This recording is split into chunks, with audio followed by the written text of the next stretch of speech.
ఇచ్చింది, ఆపదొస్తే నేను గణమనవుతా.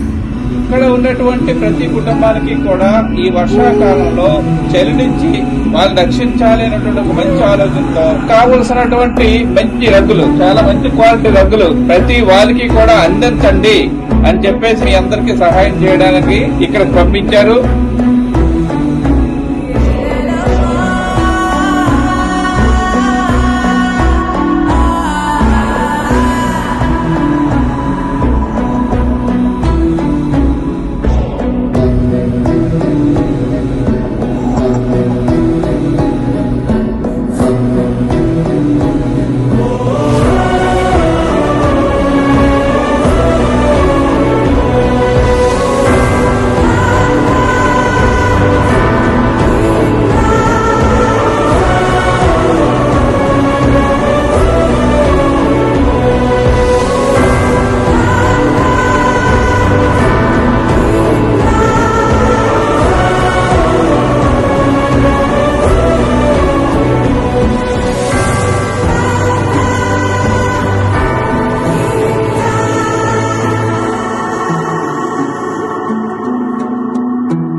పౌలు కల్లితో మీతో మేము జీవిత కాలంగా రుణపడి ఉంటాం సార్. మేము సంతోషం.